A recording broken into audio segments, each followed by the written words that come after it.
Oh, yeah. Huh. All right, everybody. Let's see. I'm trying something new today. Waiting to see what's going on with the viewership. Give me a 1 in the chat if you can hear me and if you can see me.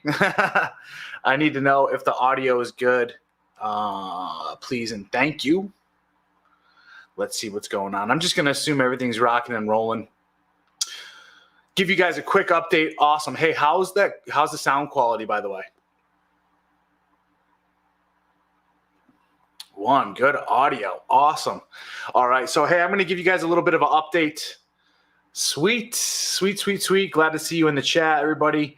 As you guys can see, a little bit of a different view as well. I re-listened to all the broadcasts that I did last week, and I hated that static. Tried to deduce what was going on. So first we fixed the aux cord. Aux cord wasn't it. I actually got a new mic too. Purchased a new mic. It came in on Saturday. Was going to do a 9/11 special, tell a story about what happened to me on 9/11 and all this other stuff. Nice. I'll get to you guys here in a second. Let me finish telling the story. Got a really good new mic. I was super excited about it. New mic didn't work out as well. Still the same static. Found out that it was my preamp. And I was just like, I was so fucking sick and tired of just bouncing around trying to deduce what was going on. I was like, you know what? I have this nice new camera that I've had for a long time. I've had this new camera with a Rode mic on it and all this other stuff. I was just too intimidated to like set it all up and see how everything was going. As you can see, I still got some things I got to fix on it. It's got the focal point on there and a few other things that are in the screen that I'll probably try to fix later on. But at least the audio is good and the visual is good for now too. And I don't have to spend any more money and try to, what's it called? So anyway, with that said, could really use some help with supporting the show. As you guys know, there's a link in the chat for sending some shekels my way. So if you don't mind, send me some shekels. Anything helps out. And obviously doing it through PayPal is way better than doing it through YouTube, who steals a lot of money from content creators and all that good stuff. So anyway, with that said, also another thing, if you guys aren't aware of, my Twitter account is blowing up currently, making a lot of good connections with a lot of different people in a different space. It's a way different space than what I'd consider the manosphere. It's actually men that are actually taking action to become better men. Maybe it's not along the red pill manosphere style of stuff, but it's actually men taking action. So I've been getting a lot of messages as well from people on Twitter and really enjoying the connection, the community that's going on there. So please do hit the link in the description and become a follower/friend on there. Yes, I see one comment already talking about the shirt and tie. There's a reason why we had to go shirt and tie today. Let me take a swig of this here. Coke Zero. Hey, buddy, how we doing? Miss you and Callie. Glad to see you're on. Anyway, the lighting's still a little shitty. I wonder if I could adjust that. A little bit dark. You do all that shit like live, but then watch what happens when I play with that shit. Oh, hey, what's going on? Epic. All right, so I have a question first before I get into why I'm rocking the shirt and tie, because as we know, there's a reason why I'm having to rock the shirt and tie. I'm trying to get into MMA, but all the gyms in the United States I go to are co-ed. I'm not training with women. I don't care what anyone says. I guess I'll have to wait until I move to Brazil. I wouldn't wait, especially in time right now. And I understand it's co-ed. But here's the big thing, especially when it comes to just training jiu-jitsu. So if you're doing a lot of stand-up, like doing kickboxing class or Muay Thai and stuff like that, sometimes they'll pair you up with girls and they'll kind of expect you to tone down the aggression and all this other stuff. Jiu-jitsu is completely different, especially if you're someone my size. If you're man size, you're not ever going to roll with a woman. I think I'm going to be honest with you, in my 6 years now of doing jiu-jitsu, I've probably ever rolled with like 4 or 5 women.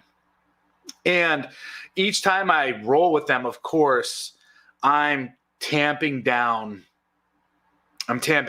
big time. It's almost like we're really just doing like a technique session. So your professor should be, especially like if you get, this is my advice to you, just focus on jiu-jitsu for now. Do not hesitate. Do not take your time to like get into it now.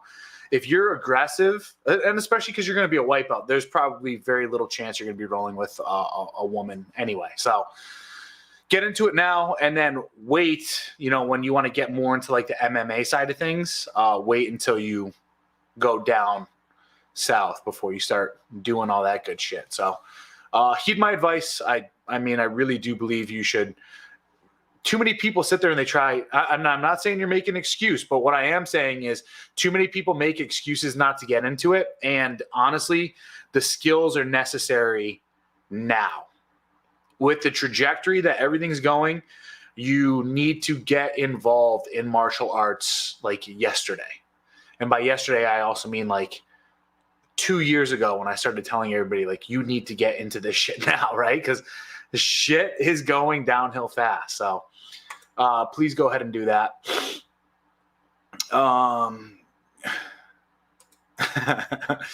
Sorry to hear that. But I'm also proud to hear that too. That's such a tremendous compliment, man. Honestly, the best thing you could do too, now that you found me, share and give it to other friends. Because I'm sure there's a lot of other men out there that are looking for some other stuff too, right? They're looking for some mentorship. And that's essentially where I'm trying to go with all this stuff. Lysander running for Congress. No, I'm not going to participate in the game. Just like today was the last day to vote for the recall election. And of course, I would love to see a recall election, but I'm not participating. I am no longer participating in their systems. Done with it. So I don't believe in it. How about kickboxing for now? I'm like Khabib. I don't want women in the gym. I agree with you. I really, really, really do. But even though I just kind of sat there and said I don't want to participate in these systems anymore, there are some things that are more valuable that you kind of have to, what's it called? There are some things right now that are more valuable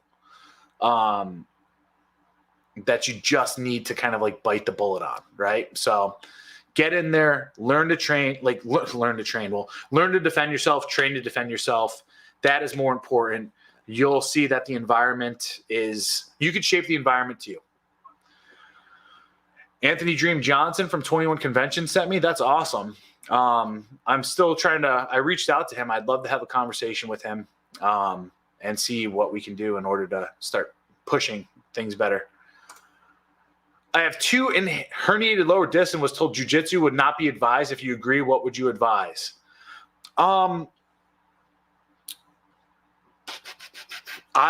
here's my advice on anything, is that I think that we as a species are far, far more, what's the word I'm looking for? Man, rugged, tough, adaptable than modern doctors today are letting us know.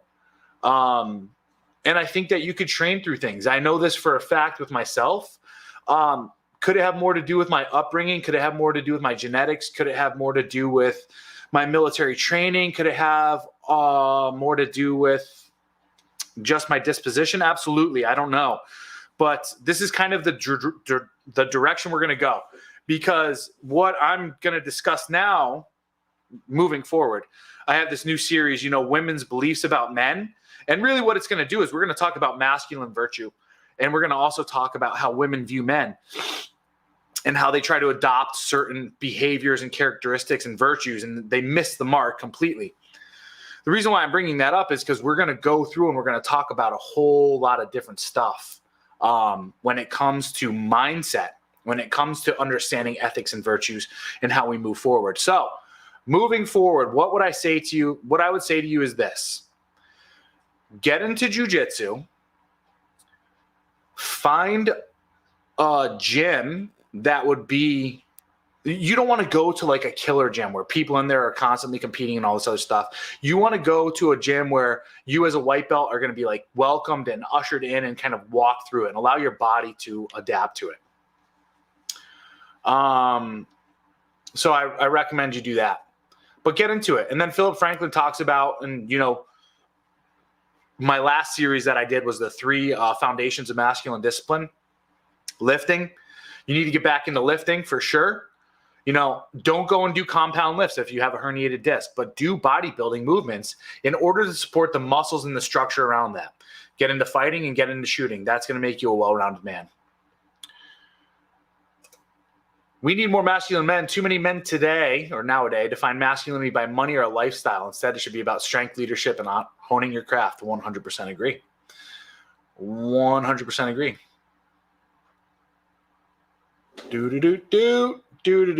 Perfect. And then I would love to say this. Thank you very much. Hey, Lysander, just sold my home and I'm quitting my job on Friday. It's coming together fast, brother. Good for you. This is a good friend of mine. We talk through email and phone and all this other stuff. And we've just really been dissecting the direction he should go in the future. He's also, he found me through Iboga. So he's a well-initiated individual. So very much thank you. Thank you very much for the $20 donation. Thoughts on Kevin Samuels? Absolutely love him. There's some things I disagree on, but hey, here's what it comes down to is when it comes down to the space, when it comes down to this space, if we agree on 98% of things, there's no reason why we should be separating over the 2% of things that we don't agree on. And I think that's where we're at with a lot of stuff. I think, hey, thank you very much. I think he's someone that men should be listening to. I'm also a big fan of the fact that he is more focused and honed in on just giving advice to the Black community. I really, a lot of people, if it were just me as a white dude sitting here just talking to white dudes, a lot of people would be like, oh my God, that's racist. Or a lot of people would be like, oh my God, that's racist. I think there's stock in investing in your own race. I really do. And I don't see any issue with that. So, but yeah, I think he's awesome. Speaking of that, there's a reason why I'm wearing this white shirt and a black tie. And, of course, you can give credit to the man himself, Kevin Samuels. But I had to go over the fragrance of the day. I know that there's an individual already here in the chat that's not going to like my recommendation for today, but I had to whip it out. The reason for the black and white. Oh, baby. Come on. Give me that focus. No? All right. Well, this is Tom Ford, fucking fabulous. I talked about it the last episode, but oh man, I fucking absolutely love this fragrance. What can I say about it? I mean, there's a lot of people that dislike it. A lot of people will dislike this fragrance because it is very niche. Yes, I knew it. No, not Tom Ford. This is exactly who I was talking about. So I had to whip it out today. I actually wore this fragrance to the gym. I was absolutely feeling it. I wore it out and about, and I went to the gym as well. Threw it on. Absolutely love it. The first scents that you get from it are, it's like a baby powdery sweetness. Like it's a mix between like baby powder. Like actually some people say baby wipes, and I hate saying that because it kind of does smell like baby wipes a little bit, right? You get a little hint of baby wipes, but then you get this like strong peppery scent along with it that gives it like this really cool spiciness to it. And then for me, it has like this, like if you could smell Skittles. So it's like baby powder mixed with pepper mixed with Skittles. And then when it dries down on you, it just morphs into something completely fucking different that just like, it mixed well on my skin. That's really why I liked it. And it was very, very different. And it was to the point that when it was sprayed on me, at first I was like, I don't know. And then like the next day I woke up and I think we sprayed it on the right in the crease of my elbow. So I was sleeping and I woke up and I smelled it and I just had to keep smelling it. And like it stayed on for like a good 2 days. And then that's when I knew, I was like, you know what? I need to go and buy this. Like I am obsessed with this fragrance. Absolutely want it. It's a bit pricey for the 50 milliliter. It's about I think what I paid for it was like $4.25. So it is not a cheap fragrance whatsoever. But it's absolutely amazing. Leighton is amazing. I'm going to do a review on that one here pretty soon, so stay tuned for that. Creed Aventus, I have only a sample of. I didn't go all in on that because I wasn't a huge fan, but I can see why people like it. It's a little bit, this is going to sound weird, but it's a little bit too masculine for me. I'm more of a unisex, softer. I know that sounds crazy. I think it's just because, and if you guys were to meet me in real life, this is something that I'm really starting to notice, is that when people see me and meet me in real life, I'm a lot bigger than you guys think I am, and I'm a little bit more like the key word that I hear from people, and this isn't me saying it about myself because I don't really believe it about myself, but hey, like it's other people's impressions, but people already consider me to be very intimidating. So when I wear a fragrance, and this is a good conversation for us to talk about, I believe a fragrance should be something to help amplify personality and help amplify certain aspects of your personality that you want to be more pronounced. And that's the beauty of fragrance, right? So for this, being a unisex fragrance, it's a little bit more powdery. It's a little bit more light. It's a little bit sweet. It's fun. I mean, the name itself too kind of teeters on a weird spectrum, if that makes any sense. And the reason why I like that is because people aren't expecting that from me, right? They see this bold, strong, intimidating, masculine dude that's like really centered, and then they smell this fragrance on me and they're like, oh, what the fuck? Like they're expecting me to be rocking fucking Aventus, right? Something a little bit more like old school masculine, you know, like green Irish tweed, right? All that good stuff. So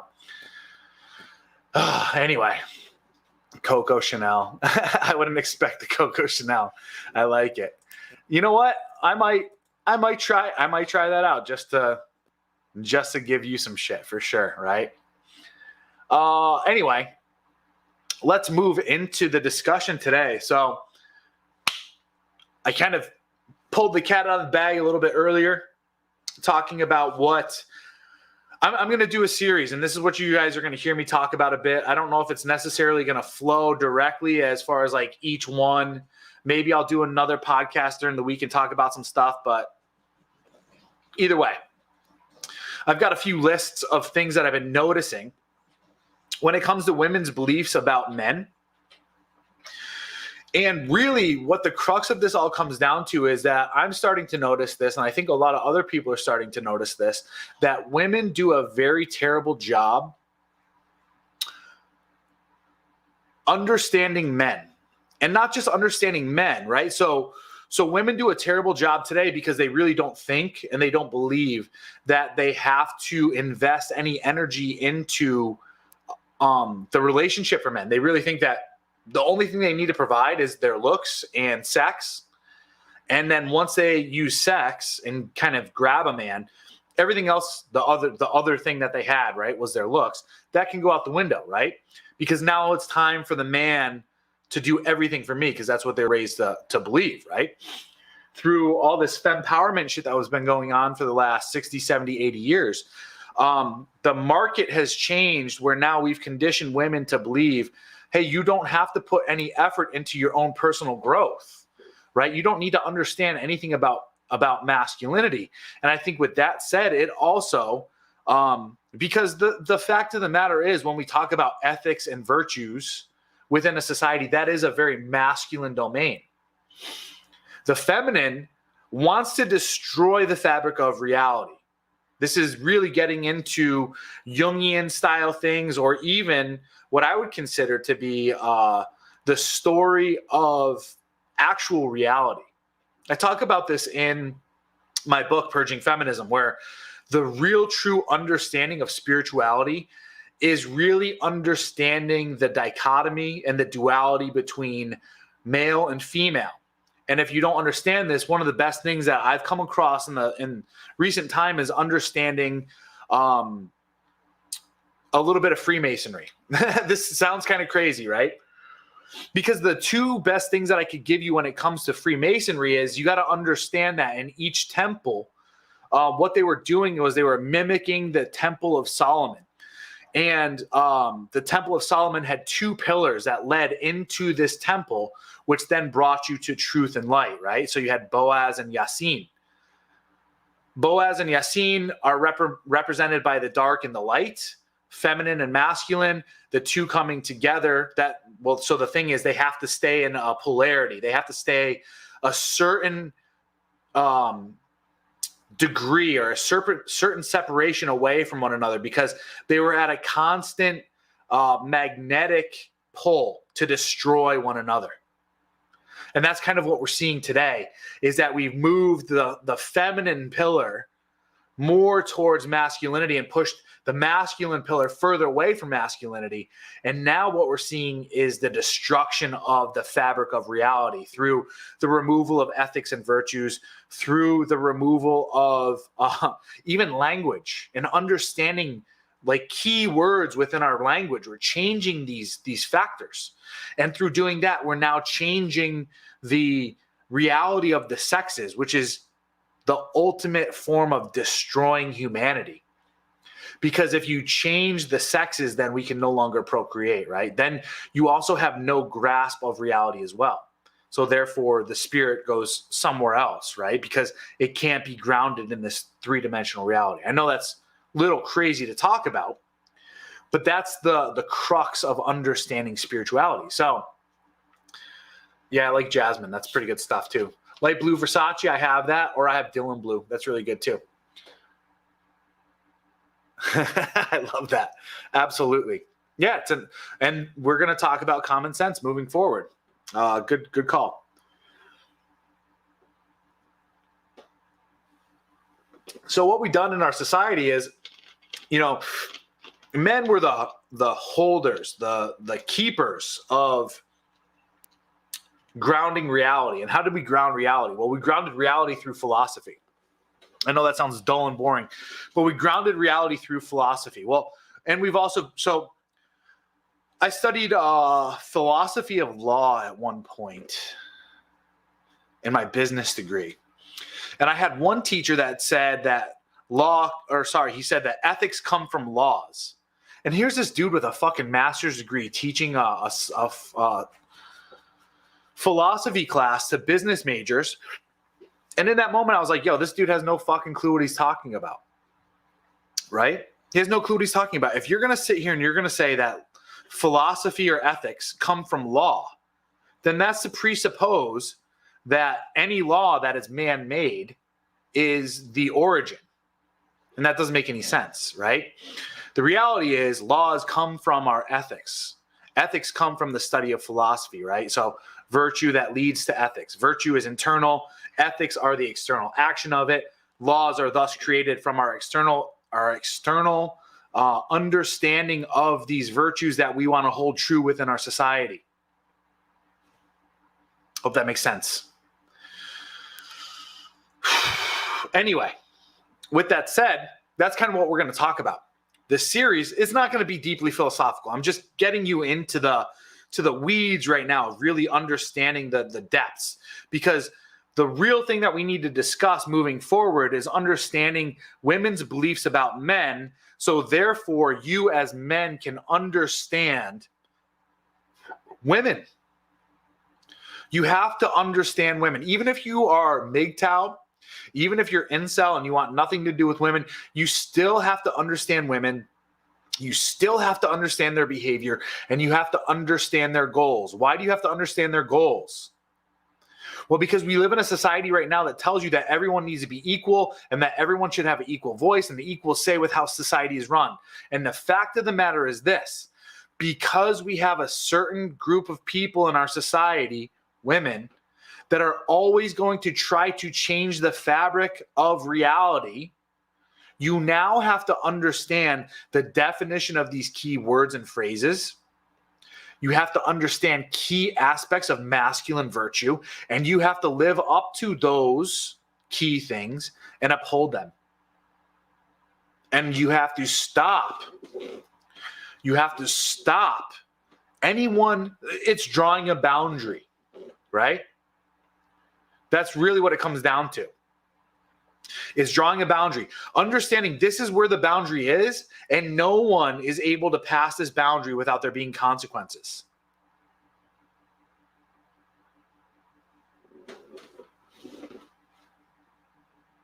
So let's talk about what we're going to talk about today. So women's beliefs about men, truth versus integrity. There's a reason why I wanted to talk about this specifically today. I had an incident happen. Well, I didn't have an incident happen. I had something occur. I was at the gym. I go to this really amazing gym. I really do. This gym is phenomenal. Fucking awesome machines, all this other stuff. They never close during the coof. Really amazing people that go to this gym, like primetime bodybuilders and all this other stuff. Really dedicated people. But the problem with this gym is that the parking lot is a fucking disaster. It's an absolute disaster. There's like only one way, and then you got to turn. There's two exits and two entries. It's a box. The parking spots are small, and there's so many people that are trying to show up there all the fucking time. So I found the perfect time to go to this gym where I can pretty much avoid traffic, get a spot quickly, go in, hit my fucking workout, and get the fuck out. So either way, I'm getting out of my car today.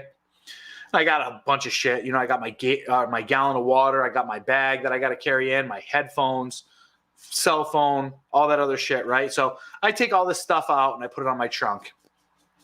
And I just seen two girls, two ladies. One was a girl, one was a lady. So age, right? The girl goes and gets into her car. Her car was backed into the spot. And like I said, it's only one way the whole time. So it's a box, right? You can only go one way. This girl must have been brand fucking new, must have been intimidated. She was young. She probably saw me and she was like, ooh, damn, I want to check out his ass. So she pulls out of the spot and starts to drive the wrong way. And as she's driving the wrong way, the side of her car just fucking, all you hear is just, it sounds like someone that was taking like a bunch of Gatorade bottles and like crinkling them up, right? She fucked this car up, right? It was like a little Toyota, or not a Toyota Corolla. It was a newer Prius or a newer Toyota Camry or Corolla or some shit. I don't fucking know. It was newer though, right? So I turn and I look and I'm like, oh, damn, right? Like I start smiling and laughing because this girl fucked that car up, right? Like she backed up back in the spot. She's like kind of freaking out. And I'm just like, you know what? And being the guy I am now, I'm like, I'm not going to go and help out. Like, what am I going to do in this situation? I want to go in. I want to get my workout done. I saw her back into the spot, which means, in my opinion, what's she going to do? She just saw me. She just saw me witness her. Like, I'm 5 feet away from this girl. I looked at her directly in the fucking windshield, and I could see who the fuck she is. I could see her license plate. I could see what kind of car she drives. I see her back in the spot and, you know, kind of collect herself. And I'm like, all right, whatever. She's going to do the right thing. She's going to fucking write a note, put it on the person's windshield, or she's going to walk into the gym. She's going to say, hey, I fucking hit this car with the license plate number, blah, blah, blah. Can you put it over the announcement so I could talk to this individual? So she's fucking busted. A few other people saw it. I'm just like, all right, fuck it. You know what? She's doing the right thing. I'm going to fucking go in and work out. I don't care. You know what I mean? Like, let insurance handle it. It's not like I witnessed a fucking murder. Going to the gym. Good back day. Fucking crushing it, right? Feeling really fucking good, by the way. And these two girls, probably a good half hour later, maybe a little bit longer, 40 minutes. Yeah, I'd already done like 2 exercises on my 3rd exercise at this point. These two girls start walking up to me. And they're like, hey, excuse me. And they kind of got like this kerfuffled look on their eyes or on their face. And I'm like, like, why would these two ladies be kerfuffled? You know, why are they like little, they approached me nicely, but then their demeanor kind of changed. And One of them says, "You saw that accident." And I was just like, oh shit. Because what I saw coming from them, the way they were projecting towards me was like, both of them were talking at the same time. So I thought they were getting on my case about laughing. Like, I thought they came up to me boldly and they're like, "You saw that accident and you just started laughing. Like, you didn't do anything about it." So I was like getting defensive for a second. I was going to be like, "Bitch, like, get the fuck out of my face." But then they're like, "You saw it. You saw the girl, right?" And I was like, "You saw the car. You saw what happened." I was like, "Yeah, I saw what happened. Why? What's up?" They're like, "Oh, well, somebody fucking they hit this woman's car and we don't know who it is." And I'm like, "Oh, fuck." I'm like, "Oh shit. This girl just straight up fucking hit the car and fucking bounced." So, I'm talking to the girl who owns the car and she's all pissed off. She's like, "I'm fucking pissed. Like, this bitch should have fucking gotten out of the car and done XYZ and she didn't do this stuff." And like, because the gym I go to is pretty tight knit as well, right? People know each other. There's a reputation there. If you do stuff like that in the parking lot, because it's a shit parking lot, like, you gotta have fucking integrity. You gotta have honesty, right? So this lady's pissed. Anyway, this brings up what I wanted to talk about when it comes to truth versus integrity. So let's chat about what is truth first, and then let's talk about integrity. Then let's talk about how, when it comes to like women's beliefs about men and how they implement all this stuff, right? Because this is really what we have to talk about. And the fact of the matter is this, like, the whole reason why I ever discuss anything is because the whole reason why I'm trying to do everything that I do is so that we learn these lessons now. Because what I'm trying to do is I'm trying to usher us into a new society, right? Where all these petty little fucking issues that we see that could be easily fixed just through a little bit of fucking discipline and direction, that'll all change. And that way there we could focus on better things rather than this stupid shit that we focus on today. That's what I'm trying to do. Create a better society where we have trust, where we understand what's going on, so that we have a base level foundation of the way things are, so that we could focus on fucking better things. Because the shit that we're focusing on today is fucking absolutely stupid. Like, let's be honest. Like, our fucking society is idiotic. It's idiotic, right? It is the perfect playground for children. It is not the perfect playground right now for adults and people that want a merit-based society where it's like, hey, I've turned myself into this type of fucking person. I should be prospering. But instead, the reality is, like in my fucking case too, and I'm sure most of you guys, it's like, I feel like I'm fucking suffering.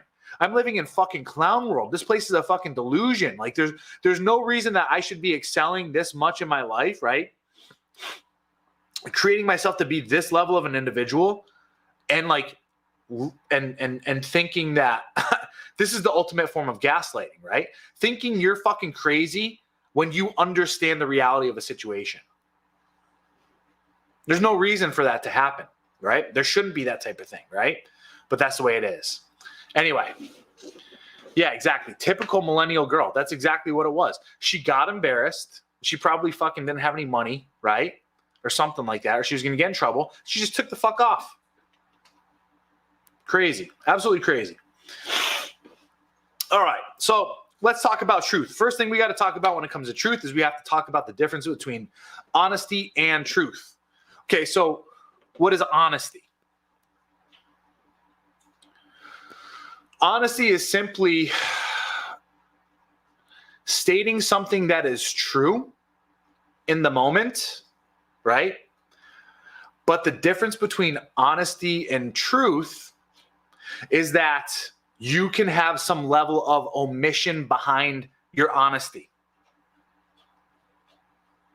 That's true. I was being dramatic. Got to add a little flair, you know what I'm saying? I'm surprised no one threw in the comments about the word kerfuffle. I was very, very happy to be able to use that word. It's pretty, there's not a lot of opportunity to use that. Anyway, so understanding honesty. Honesty is just simply you can tell a piece of the truth in the moment, but there can also be things that you're omitting. So someone could be honest to you, but the thing that they could be omitting is their intentions. And this is where a lot of people do not understand when it comes to honesty, truth, and integrity, right? Because that's the progression we have to get toward. So a lot of people, when discussing honesty and truth, you have to sit there and someone could be saying something that is true, but then you also have to take into consideration, what is their objective? What's their objective?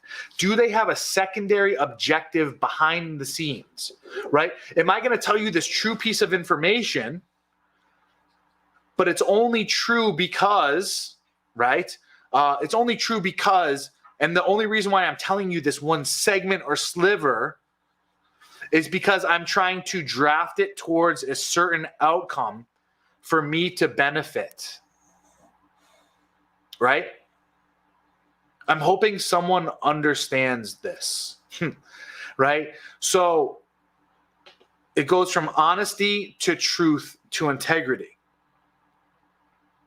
Women can be honest with you, even though for the most time,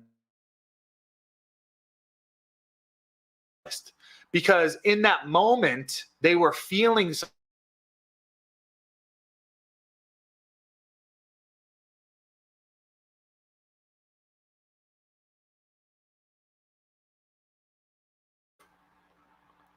That was strange that I cut out for a second there. Oh, well. I'm hardwired in, too. I shouldn't be having issues with the internet. It's crazy. So anyway, going back to honesty, right? Honesty can be a tool used where a woman can sit here and say, I was honest, I was telling the truth. Because in that moment, she was giving you a sliver of the truth with the intention to kind of weasel out the backside. Because this is really what women do.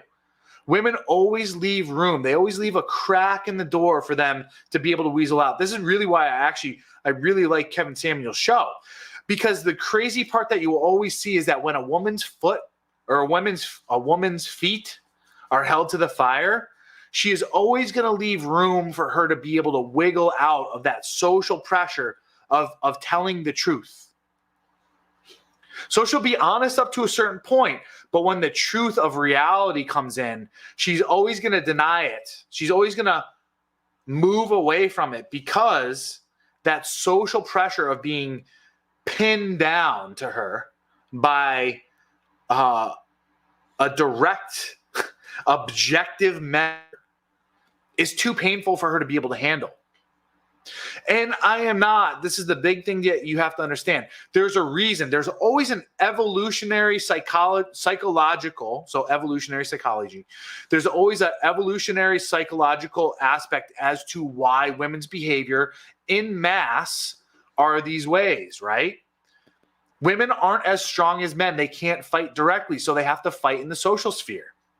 And women, in operating in a social sphere, because they need society, they need the tribe, they will always do whatever they can to smooth out the rough edges in order for them to not ever appear to be as bad as they really are.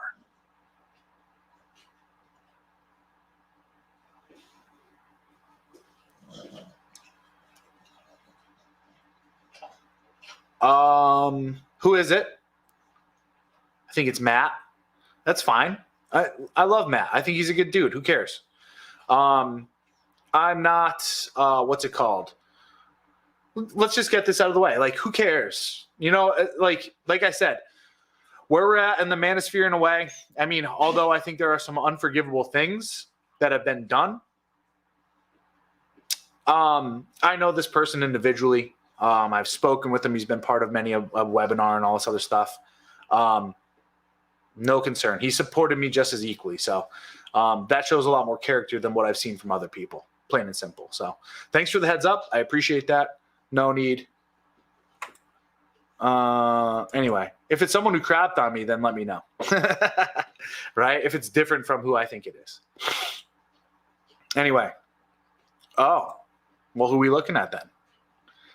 And if it's someone in here who wants to crap on me, then let's have a discussion. I'll pull you on. Let's do it.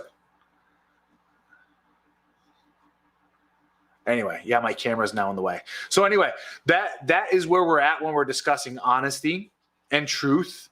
Now, the fact of the matter is so honesty is being able to tell a sliver of the truth with some certain intention behind it, right? So I can feel like I'm doing the right thing and I'm being honest, that I'm telling the truth. But the reality is I have some intention behind it. This is where a lot of things come in with sketchy salespeople. They're going to give you some piece of the truth to get you connected. But the reality is they have intentions for you on the backslide. That makes sense. And this is a feminine idea. This is a feminine belief system. This is a feminine virtue. Is that the next direction that we're going down? As I mentioned earlier, they're always trying to move the goalposts and change things. So it went from honesty to now women are sitting here saying, this is my truth. This is my truth. This is my truth. Have you guys heard this phrase recently? It's been something that's been popularized over the past couple of years. My truth, my truth. Well, the fact of the matter is there's only one truth. It's the truth. We can look at it from different angles and different perceptions and different realities and perspectives. But the fact of the matter is there's only one truth. This is a black tie. This is black. This is a white shirt. I am a man, right? Those are truths. You can sit here and try to get in the weeds about certain things, but those, when you break it down to brass tacks, that's the truth, right? Then you get some people that'll sit there and say, well, my truth believes that's a different shade of gray. If you really look at it from this perspective, if you break it down on the spectrum, you could see that it isn't exactly black, and black has been a whatever used for oppression. White, you could see how he has more white, and that's really signaling his dominion over the white heteropatriarchy. You see what I'm saying? We could sit there and we can allow people to try to use an honest thing to shift it now to their truth. And that's not reality. The only time someone can really use the phrase my truth is when they're telling a story about themselves. I hope that makes sense. So when someone says my truth, really what they're trying to say is just a colloquialism now, in a way, right? It's a phrase to sit here and say, I'm telling you my story. I'm telling you my perspective of what happened to me.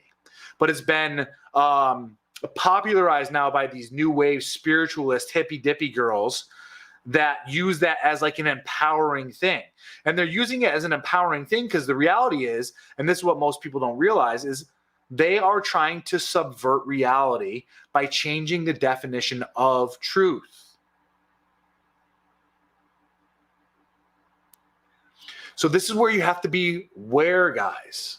This is where you have to be aware when understanding these words and understanding the virtues associated with these things.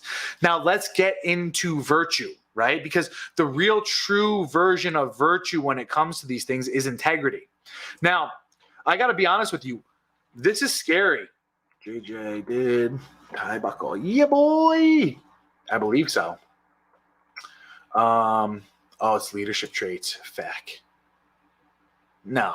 Yeah, it is. Never mind. We'll get back to that. Marine Corps virtue.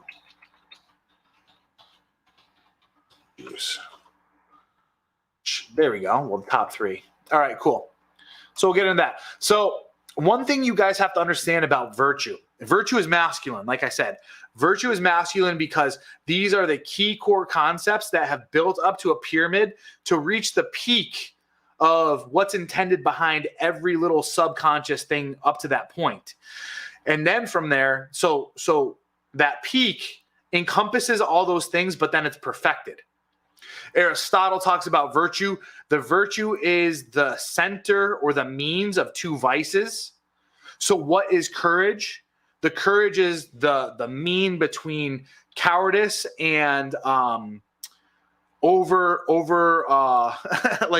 overly courageousness. Let me give you an example, right? So what is courage? A courage, one vice is going to be cowardice, where you take no action.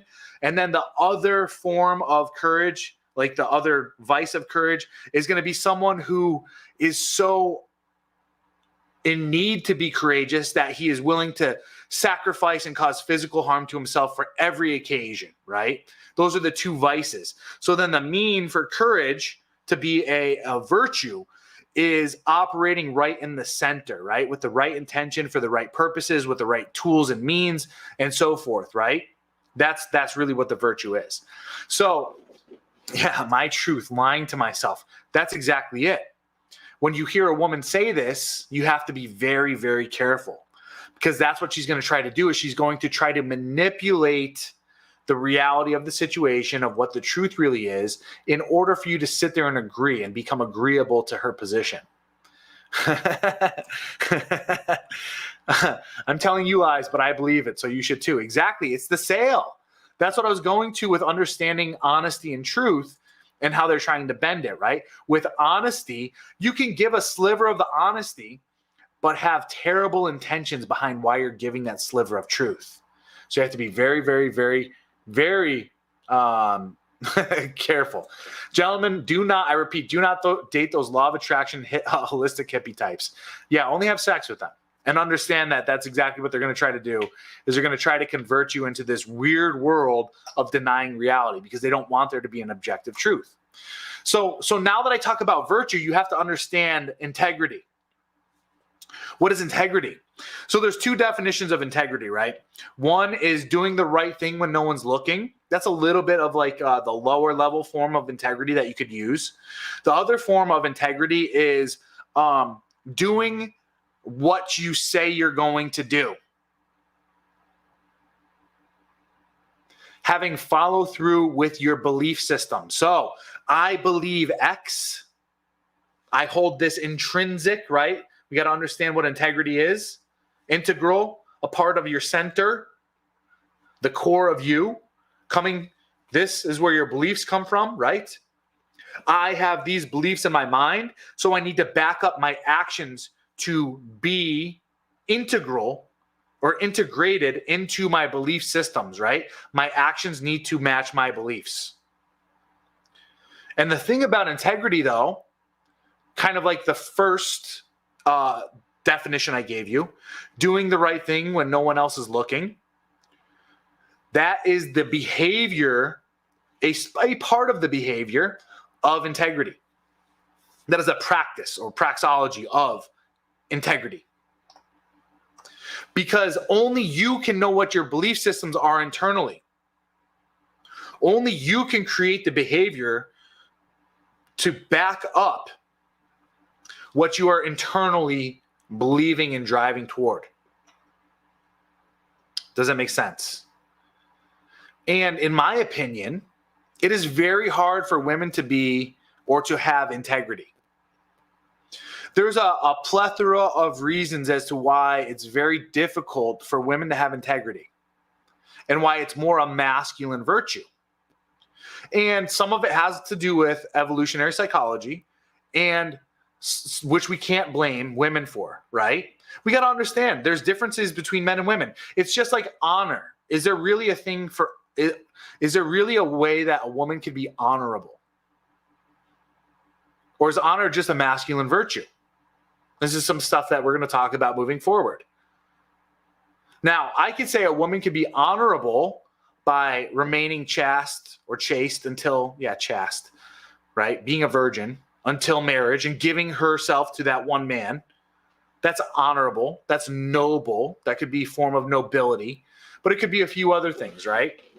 So I think honor and integrity are two things that are mostly and predominantly masculine. And why is that? Well, it's kind of understanding the order of things, right? I honestly believe that a woman does not mature past the age that she first has sex. It's a bit of an anecdote, right? I'm just kind of giving something that could make sense logically, right? There's some common sense applied to it. But then what I'm really trying to drive home is understanding that most women they just don't mature past a certain point. And they don't mature past a certain point to understand some of these bigger things. And, this is most women that I'm discussing. Sure, there are some women out there that understand philosophy, but it's very, very few, very, very rare. And most of those women are very masculine in general. I love Ayn Rand. I really do. I'm a big fan of her writing. Well, her philosophy, I should say. Her writing is fucking arduous. It really is. Like getting through fucking what's it called? The unabridged version of Atlas Shrugged was painful. The concepts were amazing, right? Concepts were amazing. But if you look at and you ever listen to her talk, right? If you look at any of her interviews and stuff like this, if you look at her disposition in general and you look at her behaviors, essentially the way she behaves is much like a modern woman. And it's very, very masculine. She competes in a masculine domain, right? This is why women really should not be philosophers. I look at women like Lauren Southern and I look at women like Ann Coulter as well. Those are women that understand things from a masculine perspective, believe it or not, even though they're always going to have to some degree, a bias towards women, right? The sisterhood. But they're never really going to truly understand the virtues. They're never really going to truly understand the virtues of masculinity, why men have evolved to hold these virtues in high honor, why they've been a part of every single brotherhood / initiation or rites of initiation into masculinity, right? Now, I actually watched a really good video earlier about understanding what like truth is, leading into integrity and all this other stuff. The reality of it is answering the question, what is truth, is a very difficult thing. It's very, very difficult. And the coolest thing that I heard so far was taking evidence, taking experience, and then taking your own, well, he used the term common sense. I no longer believe in common sense, right? This is a colloquialism. I believe in practical sense. So because the old joke is common sense isn't so common. Okay. So if that's the case, let's get rid of this phrase and understand what the reality of it is. Practical sense. Practical sense. What does the word practical mean? It's just like the thing practical application. There's practicality to it. It's practiced, right? You see all this stuff I'm doing with these words? Like, this is the shit we have to fucking understand, right? We have gone so far away from not understanding the core structures of words because this type of feminine bullshit seeps so far into our reality that we are no longer understanding the root of words and why we use them to communicate and to communicate ideas. This is why this conversation is so important. I know it's probably it's probably dull and boring and daft, but we have to become those men again. And we have to bring back these words and these virtues and the descriptors behind these things to understand what reality is so that we can teach it to our children and hold them accountable to this. Because otherwise we lose our grasp on reality. So getting back to it, understanding what truth is, it was evidence, right? Scientific evidence, data, however the fuck you say it, mixed with experience. Okay, what experience have I had with this certain subject that I could reference? This is called knowledge. Then my practical sense, my rational faculties. What is the most likely outcome, right? It's not going to be 100%, but I can sit there and I can mind map in my own eyes. How true is this, right? When I used to run sources in the military and they would give us information, we would use the term veracity, right? Information was never intelligence until it went through the intelligence cycle, until it was tested against other forms of information to give it a veracity code, a veracity rating. And that's what I'm doing. I'm taking my experience, I'm taking the data, and I'm taking my practical sense as a individual, and I'm applying a veracity code to this. How true is this? Where does it ring true? And I think there's a bit more to it too when it comes to intuition. It's getting a little bit hippy-dippy, but I think your gut is the center of your intuition. And it gives you the spidey senses and the tingles. And it could sit here and it could say, this has a little bit more to do with practical sense. Hey, I think that's true. It feels true. Because the thing that most people have to understand is, the word sin. Okay, where does the word sin come from? Well, it's a Greek word that the philosophers used to use. And the word sin means to miss the mark. To miss the mark. And whenever I think of the word sin, I always think of archery, right? Shooting a bow and arrow and trying to hit the bullseye. And all that the word sin is supposed to mean is, I rate things, right? So when I hear things, I rate how far away from the bullseye it is based off of those three things that, well, actually four things that I talked about now. So let's talk about those again, right? The evidence, my experience, my practical / rational faculties, and my intuition. And I sit there in my own mind, in my own being. I sit here and I say, that's how far off the mark it is. Because I am a center of truth, right? That's what I've done is I've cultivated myself to be this way through years and years and years of trial and tribulation, of fine-tuning and purifying myself through the fucking gauntlet, right?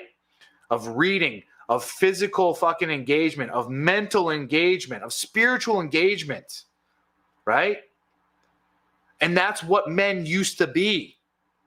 Men used to be the arbiters of truth, of veracity, of integrity, of virtue, because they were fine-tuned.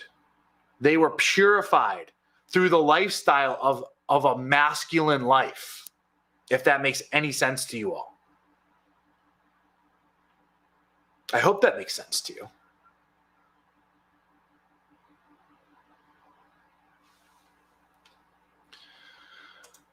Arif says, you can make objective statements by the definitions of words, and if definitions don't change, it would be objective in that sense and not subjective.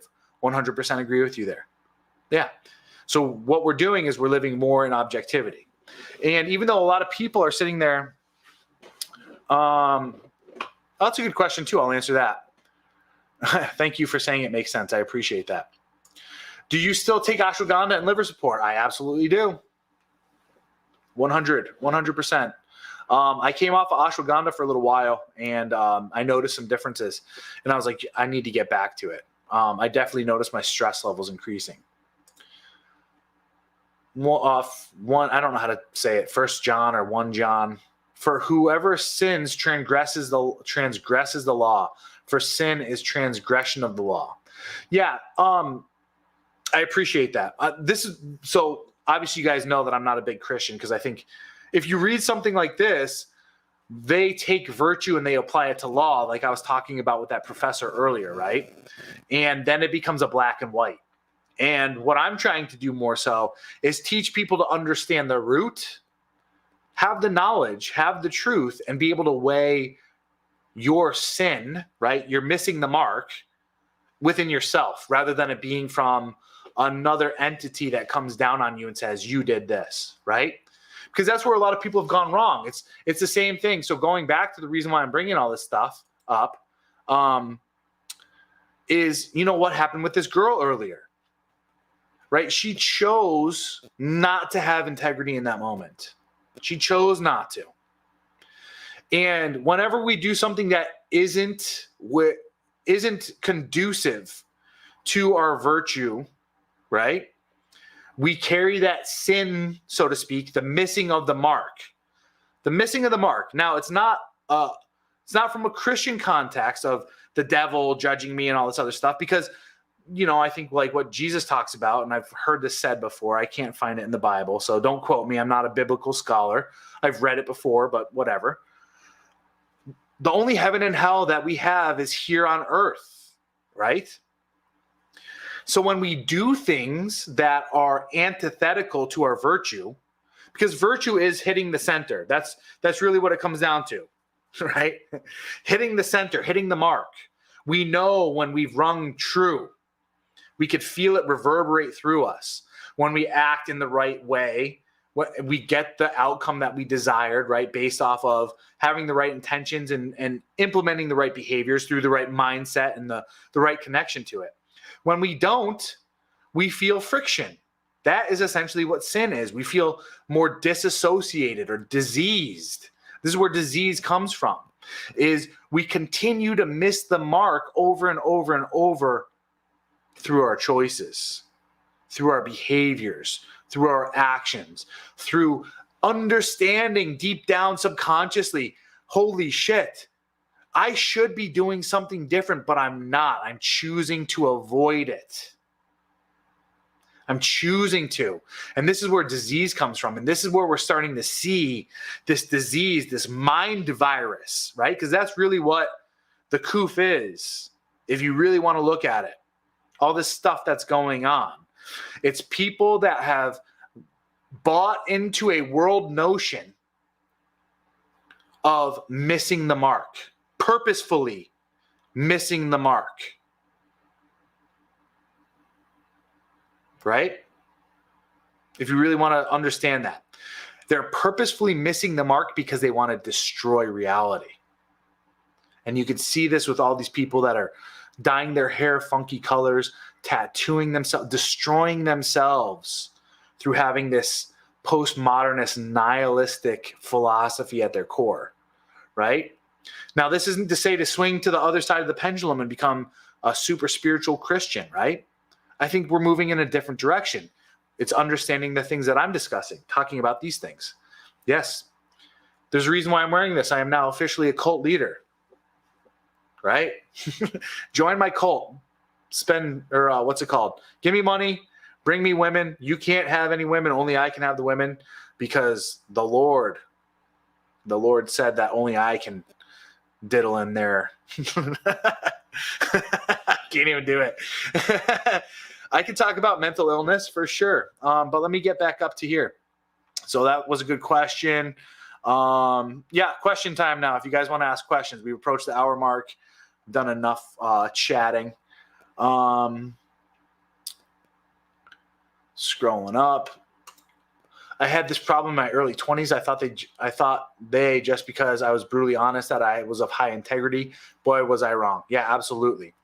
Integrity is different than being brutally honest. I swear Ayn is a dude, judging by the pictures of her. LOL. Yeah, exactly. No, she tapped into a purely masculine zone. And because you got to understand that women aren't inherently objective. They're subjective. They are, I believe it's right brain, right? Right brain is the artsy side and living more so in the frequency of the spirit and all this other stuff, right? They're divine feminine, right? The mystique, right? They don't like objectivity, the large majority of them. So, I mean, the fact of the matter that Ayn Rand's philosophy is called objectivism, which is steeped in objective truth, just goes to show that she was insanely masculine. So you would think a virtuous woman with high integrity is manly.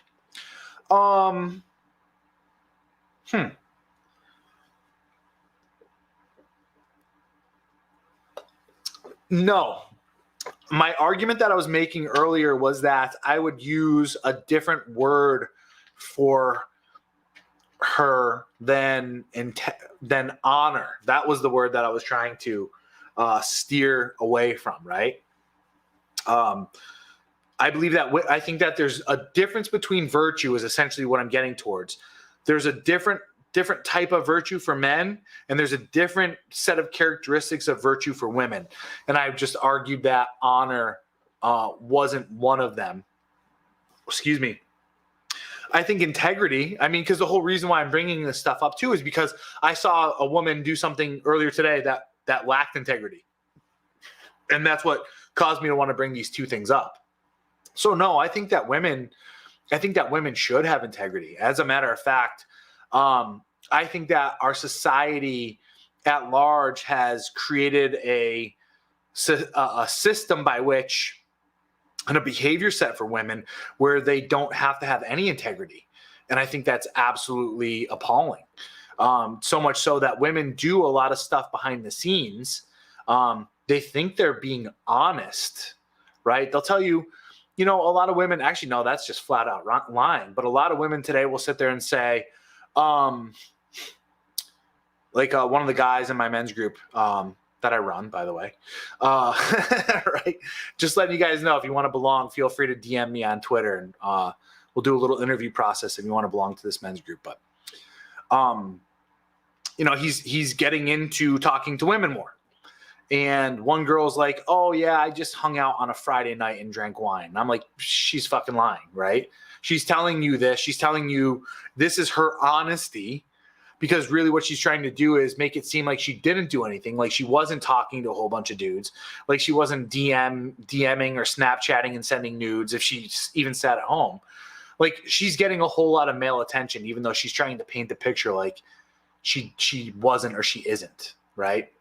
So the fact is, when it comes to integrity, it's a little bit different than the honesty piece. Is that a lot of women today will sit there and they'll say, "Oh, I've only had X amount of sexual partners," or, right? Like, "Oh, I didn't do that," or man, I hear so many girls that go on the Kevin Samuels show and they'll say, "I'm celibate. I've been celibate for the last 3 years." Well, what does celibate mean to you? You didn't put it in the butt, right? Did you blow dudes? Did you fucking jerk dudes off? Did you any of this stuff? And I'm sure even most of these girls are just saying that they're celibate because what they're trying to do is use that platform to make it seem like they're good girls now in order to attract guys within that community. So anyway, this integrity, right, is having a belief system or saying that you're of this belief system or this ideology or whatever, and your behavior's backing it up. So no, long story short, I don't think that a woman being or having integrity is manly. I think the honor aspect is more manly. That's a virtue that's for men alone. Integrity, though, no, I think that's something that we need to bring back for women for sure. Reverend Lysander in his Mormon suit. Technically not Mormon. I'm not wearing my magic pajamas underneath here. So Vince Giordana getting popular, especially in the manosphere of bodybuilding. No, not familiar with him. Would you pick a virtuous 6 or a non-virtuous 10 if you had to, and why?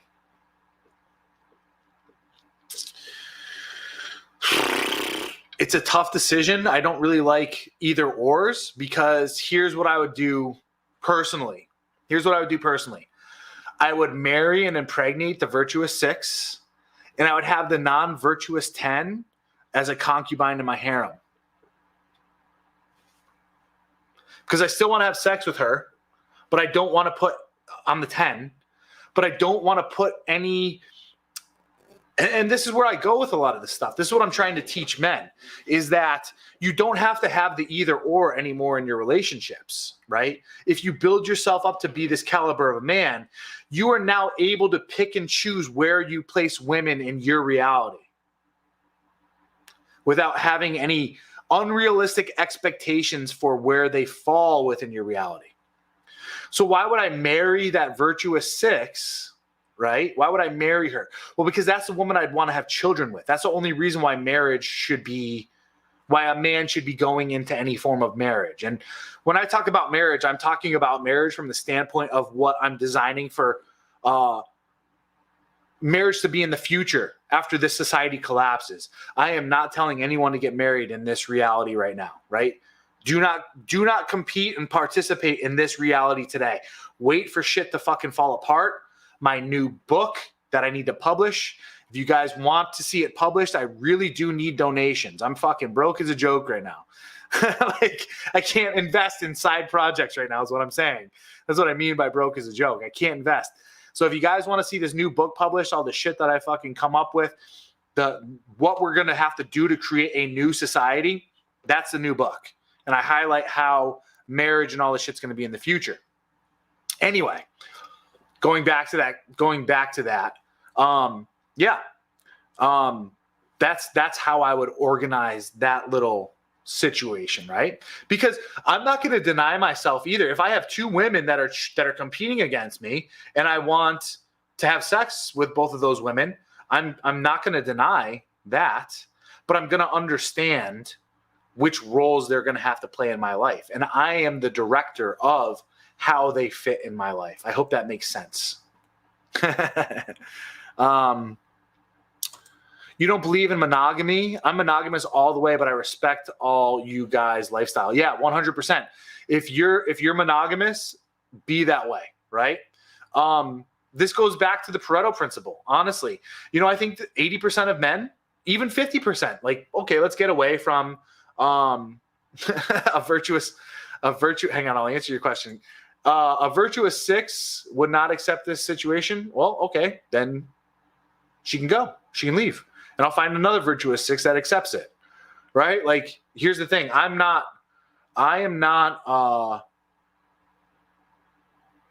dependent. My happiness is not dependent on their boundaries, on who or what they want. How I choose my relationships is based off of what I want and the direction that I want to take my life, right? And I would even argue too, if you're high enough of a value man and you're choosing a virtuous 6, she's going to be on board. I mean, like, let's look at women like Jackie Kennedy, right? And like fucking Barbara Bush. Barbara Bush is a good one, right? George fucking W was a coke fucking fiend who loved the party just like fucking JFK did. He was probably banging hookers like fucking crazy, right? But she was a virtuous 6, if we could give her a 6, right? Maybe even less. But she knew, I'm marrying a fucking powerful man who's well-connected, who has all the status and all this other stuff. I will gladly accept his philandering behind the scenes as long as he doesn't bring it into the household and raise his children and be a fucking perfect model wife. That's what a 6 has to offer a high-value man. That's the reality, man. You know what I mean? Like, if she doesn't want to accept it, she's really, really overvaluing her hand. If that makes any sense. I'd rather have the sex. I'd rather have the 6. Women with pretty privilege are full of themselves, waiting for the wall and a dog. That's why I'd have her as a concubine, right? And then prostitute her out to other high status men. Make some money off that shit. Yeah, so the non-monogamous thing, and then I'll get back up to some other actually, I'll get to Luke and I'll go back to the non-monogamous thing. Lysander, this random pretty girl asked me to open her drink bottle as I was leaving the store. Could that have meant anything? Absolutely. That was 100% an IOI. I mean, I shouldn't say 100%, but it was an in. And those are really uncommon today, man. I got to be honest with you. They're really, really uncommon today for a woman to try to throw herself at the mercy of a man's whatever, right? So I would have taken a shot. I can understand why, if you didn't want to take the shot, then no worries, but understand next time that's your cue, right? That's your cue for sure.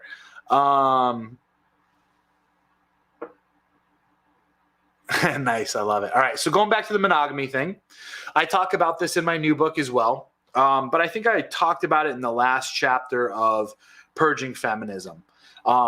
If you guys haven't purchased Purging Feminism, please do me a favor. Go on Amazon right now, type in my name, Lysander X Caligo, or Purging Feminism. Purchase it and leave a review. That would really help me out, because the feminist came in a while ago and just destroyed the rating system there without purchasing the book. So that would really help out if you guys did that. And besides, it's a good book to read. Anyway, I believe that 50% of the population is monogamous, and I believe that the other 50% of the population is not. We really do operate off of dual mating strategies. Myself, one of my biggest enlightening and awakening things that ever happened to me was realizing that I wasn't monogamous. And for too long, I was trying to fit into the old blue pill model that taught me and told me you have to be, because it doesn't work. I get bored easily. I got to have variety. Like, I'm through and through that kind of guy. So it is what it is. But the thing is, what I don't do is I don't enter into a relationship with a girl, telling her that I'm going to be monogamous to her. I always have an upfront conversation. I say, hey, you're going to have to share me. You're going to have to be monogamous to me. I'm not going to be monogamous to you. You have a special role in my life, being either my primary plate, or if we move into it, my girlfriend, and then moving forward. But I also have a pretty rigorous screening process for a girl to become my girlfriend, if we're going to move it in that direction. She's got to be on board with my lifestyle, on top of fall in line with my boundaries. So, let's see. Is sleeping with multiple women really virtuous? I think so, as long as you're being honest, right? Yeah. As long as you're being honest. So, for instance, like I was dating a girl last year, beautiful girl too. She was like a solid 9.5. She was awesome. She really was. Single mom though, unfortunately. So that was a big, like, things aren't going to go past, do not pass go. But I think if you do it the right way, I think if you explain, like, here's your role, here's your position, here's your title. I'm not doing this to hurt you. There's a difference for me between love and sex. I'm going to be loving and providing towards you. We're going to raise a family. I'm going to provide resources. Here's our what's it called, right? Here's our transaction. Because the big thing that we got to discuss now is there's no such thing. Love is not a good foundation for relationships. Respect is, right? And when I sit here and I tell you exactly how I view this relationship and the way that the transactions are going to operate, and I honor the transactions, because everything is transactional. There's no such thing. Everything is transactional. Everything's conditional, right? There's no such thing as unconditional love. Even your dog, right? Even you have conditions for your dog, and your dog has conditions for you. They're very few and minimal, right?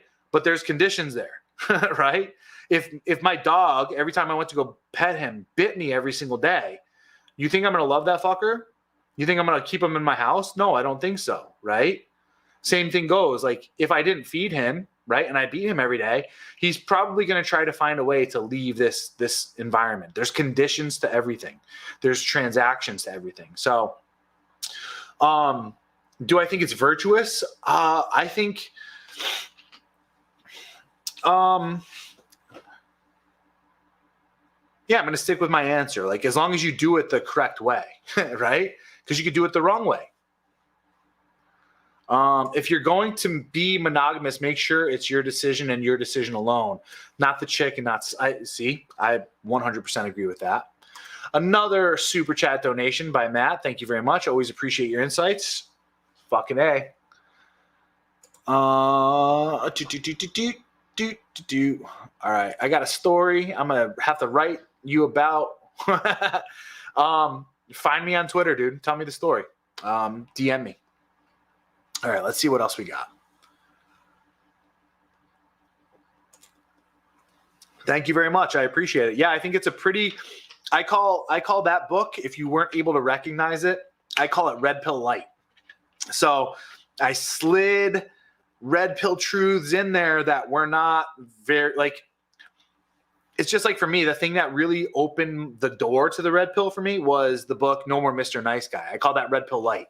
It creaked open the door for you to see the light. It wasn't too in your face. And then all of a sudden after that, I was just like, oh, right? Like, everything fucking just, oh man. What do you think about guys in the manosphere living off mommy and daddy who are 39 and have no job yet, complain about their circumstances? We had a guy that was in the war tribe that was like that before. I had to boot him. That just everything was someone else's fault and all this other stuff. I have a phrase, old boy who Steak Eyes. He probably read my book, or he did read the book, Live Your Best Life in 30 Days. What I talk about is this. Victims suffer, champions struggle. So you got to understand the difference between the two. If someone is always a victim of circumstance, they are a victim, right? And you can never, ever, ever win with a victim because they have what's known as an external locus of control. Everything is happening to them. They are beat down by the system or the man or the patriarchy or the white supremacy or whatever have you, right? Some fucking big time ghost and ghoul that's the cabal, right, is always out there to get them. You can't win those people over. No matter how much red pill truth, the truest depth of the red pill is understanding that. I've talked about this before. Evolving the Red Pill, I think, is the podcast that I did where I've talked about understanding the key fundamental philosophies of the red pill, not just the game, not just the religion aspect of it, not just the politics of it, none of that stuff, right? It's understanding the key tenets of what the red pill is. And it's understanding now the key tenet is you as an individual have a choice over your perception of reality. You have a choice to be a victim, or you have a choice to be a fucking champion. A champion struggles. Anytime someone is transforming into a champion, the fucking butterfly in the cocoon story, all this other shit, they have to struggle. The chicken hatching from the egg, they have to fucking struggle to get out of that. And then they have to struggle to grow. And then they have to struggle to become a competent member of the hierarchy. And they have to struggle to climb that ladder of status and finance and knowledge and reputation and all this other stuff. It's always a struggle. But at the end of the fucking road, where at certain points, you win a fucking championship belt. You win the fucking client. You win and land the girl. You get the Ferrari. You get the mansion. You get the yacht. You get the fucking steak dinner. I don't know. But you become a fucking champion in that time frame, right? Because you embrace the struggle and you learn the lesson of it. These dudes that live in fucking mommy and daddy's, what's it called? They're victims. They're victims to the circumstance. They are not man enough to go out into the world and in the reality and struggle, right? They don't want to struggle. They can't struggle because they can't embrace rejection. They can't embrace the hardships of fighting in that competence hierarchy, right? They would rather sit at home and be comfortable and not get any bumps and bruises. Because I'll tell you what, this is a fucking blood sport, motherfuckers, right? Becoming a man is a fucking blood sport. You're going to embrace so many fucking failures and broken bones and ego deaths and all this other shit, falling flat on your face, being fucking publicly humiliated, all this shit. It's fucking terrible, right? But as long as you don't suffer, because suffering is decay. Suffering is death. Struggling is growth. Struggling is becoming. You don't think the fucking roots of a tree or the stalk of a fucking corn stalk or whatever, you don't think it causes that thing pain when it's going through?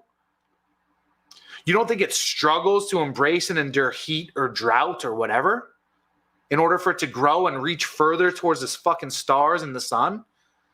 So what people don't realize, it's growth. Struggling is the fuel for growth to become what you fucking need to become, right? A champion. So that's my thought about those guys.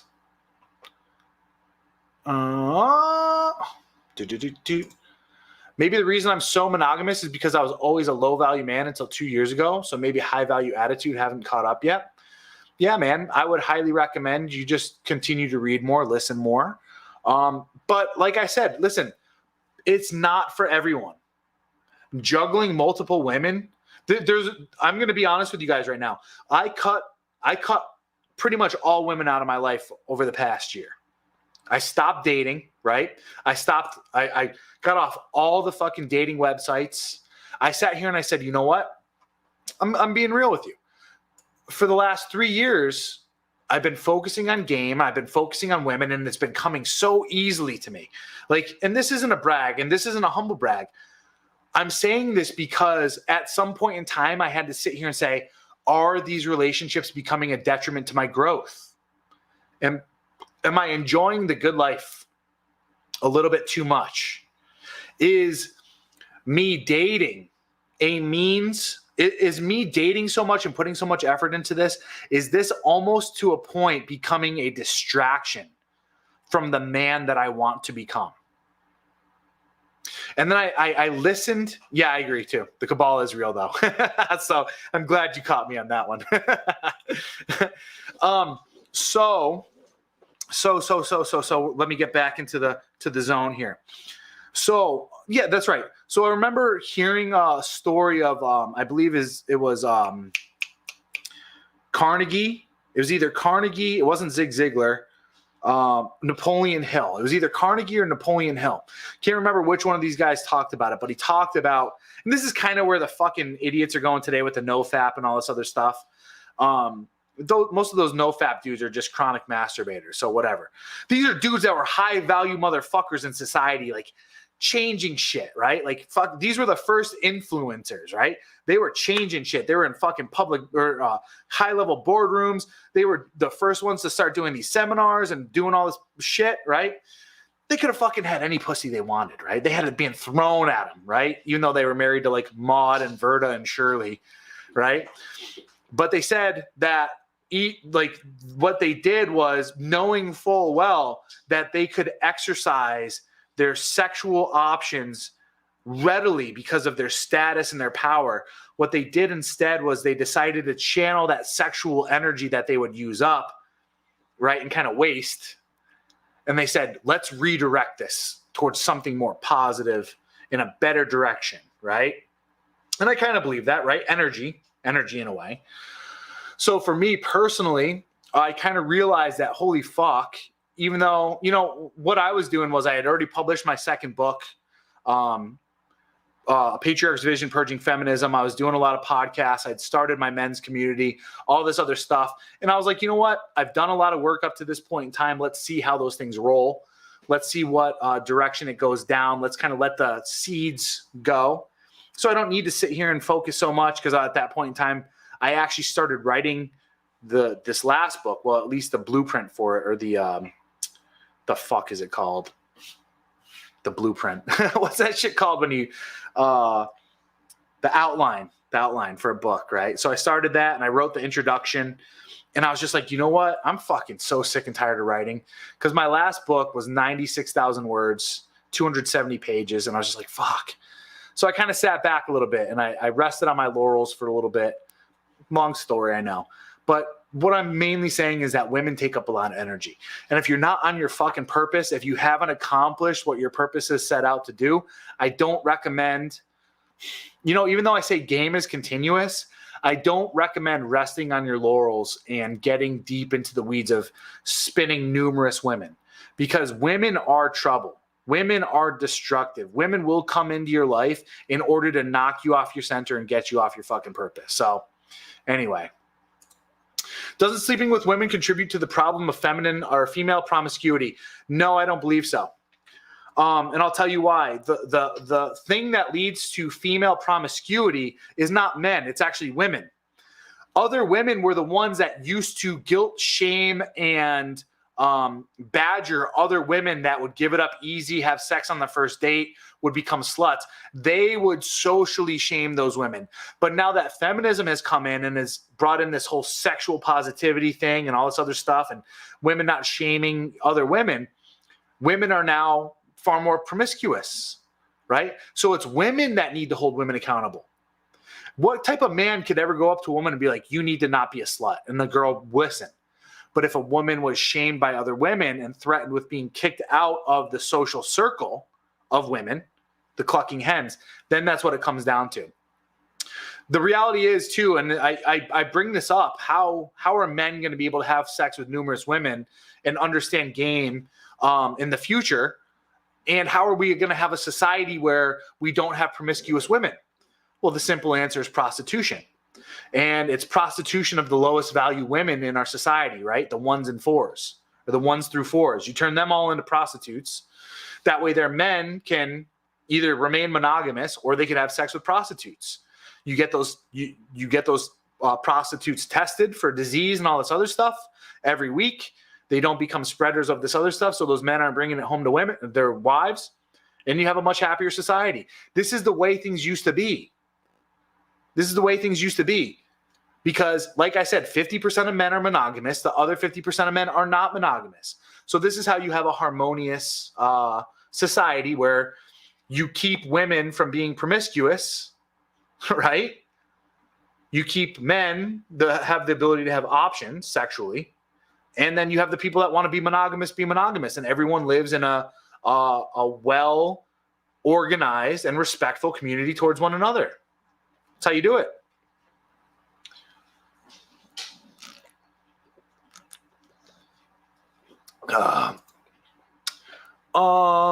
So many guys in the sphere, especially 39, who bounce around like pinball only to end up in MLD's court. I love it. How's it going, buddy? Good to see you in here. framework. I think that's the word that I was trying to look for earlier, but it wasn't.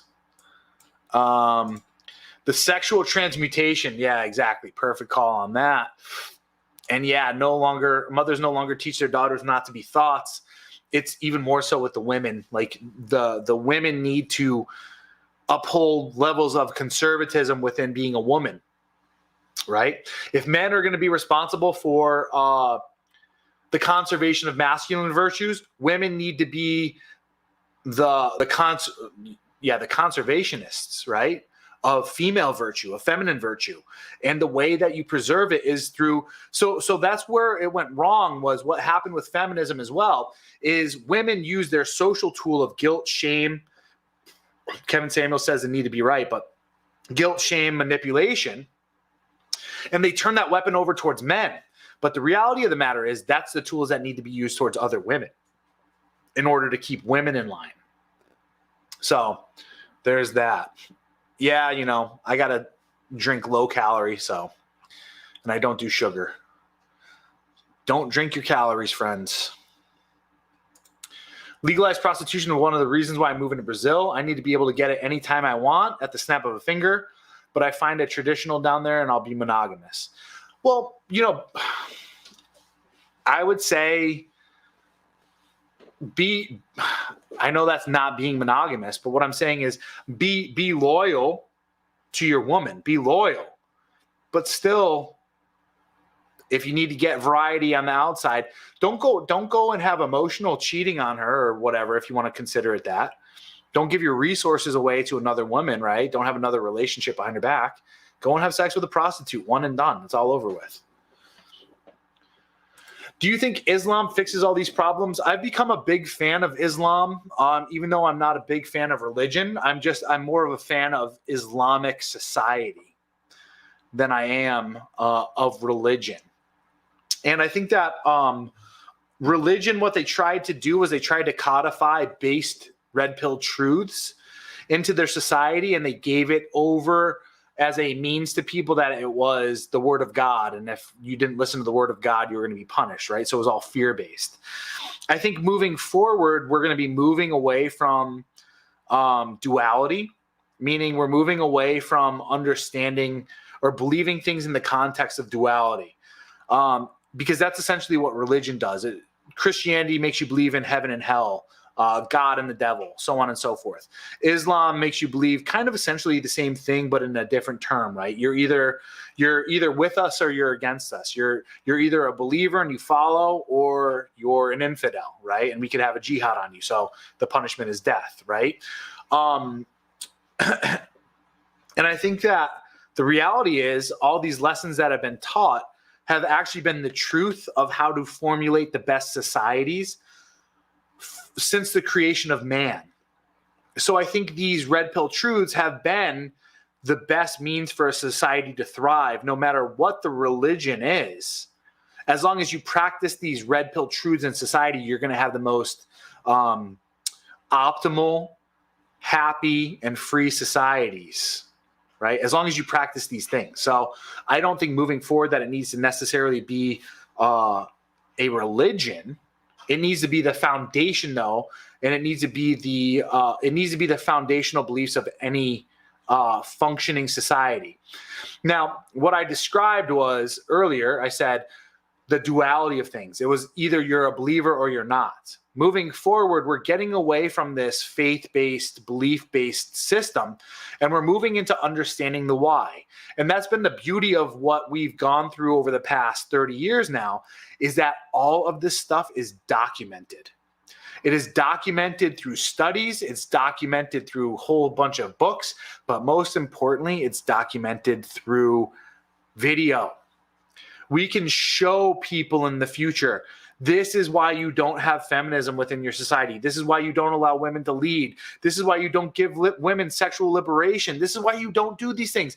Look at these photos. Look at these videos. Look at XYZ. Boom, boom, boom, boom, boom, boom, boom. Compile it. And then we teach it to men. And we say, this is why you uphold this rule. This is why you do it. Because if you don't, it is going to become a slippery slope downward into this. And this is the only time I will ever accept the slippery slope fallacy ever. Because believe it or not, conservatives were right. And I fucking hate conservatives. So I'm not giving them a pat on the back. But every single time a progressive law has come in, true conservatives were sitting there saying, hey, we shouldn't do this because guess what? It's going to lead to this. And the progressives are like, no, it's not going to do that. That's not going to happen. That's not going to happen. And then fast forward fucking 30 years and guess what? Boom, this happens. That's why this slippery slope shit that's going on with the Second Amendment and all these fucking idiots that are common sense gun control, we've already seen the way that you motherfuckers progress things with gay marriage and all this other shit, right? We've seen it.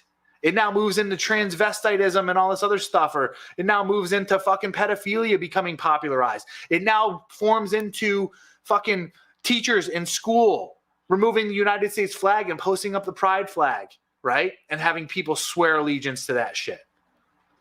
These are the slippery slopes. Conservatives were right. They just didn't have the balls to sit there and be like, no, we're not fucking doing this. And then providing a ample solution to make sure it doesn't happen. Anyway. So, as much of a respecter as I am for Islam, going back to your question, because what they've been able to do, they've provided a good society. And this is also something moving forward that I talk about in my new book. I say, there should not be a separation between church and state. Although moving forward, I say no religion. I talk about spirituality and having people find spirituality. But what I talk about through a spiritual lens is there should be no removal, again, of understanding. Because in my belief, what I've come to realize is there's certain laws that were created that govern the universe. There's certain laws and rules in this physical reality, in this dimension, that must be followed, and those are the codes of the universe. And there's a way to merge spirituality through understanding that with the laws of a state. And that's what Islam has showed us too, is you cannot have a separation between church and state, because when you do that, you create multiculturalism. And anytime there's two cultures or more living within the same state, there's going to be a civil war, plain and simple. It's going to lead to destruction. Correct. Absolutely correct. We should be Islam respecters, but it isn't us. We need to rediscover our own tradition. Exactly. That's also where I'm going with that. I respect it, and I can respect it from afar, but I'm not going to adopt it because that isn't really truly what our culture is. We can take the central tenets and understand where they went right, though. Right? I have one of those right now. Key, you need a variety once in a while. Yeah, there you go. I like that. We can't escape duality, but we also don't have to be slaves to those ideas. We will always have material duality, 100%. Absolutely agree.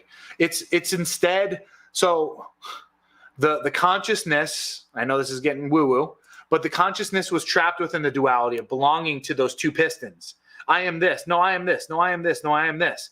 When you evolve your consciousness, you can evolve to understand, okay, what are those two pistons doing? Why do they need to exist? Why do they need to exist in harmony?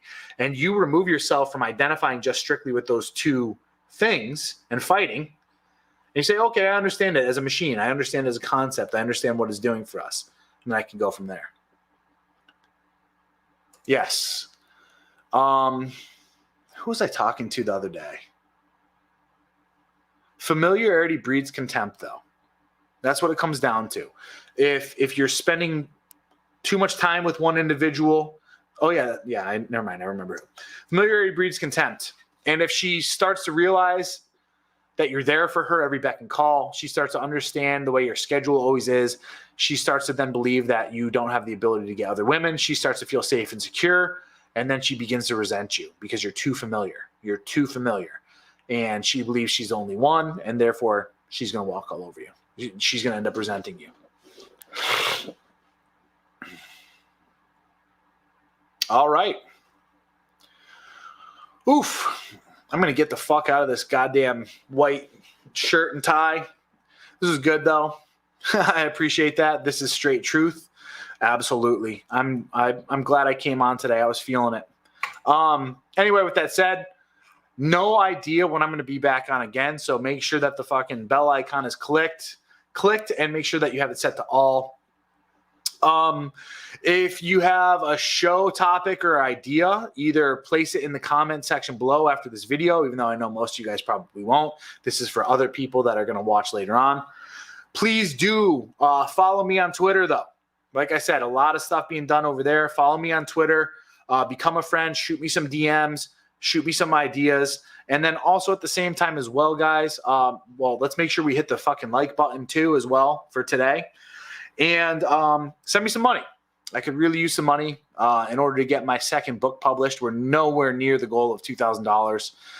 My PayPal link is in the description. So I'm trying to raise about $2,000 in order to get the book proofread, get the cover art done, and then have it formatted for both Kindle and paperback on Amazon. So we're nowhere near the $2,000 mark. So please do send some shekels my way.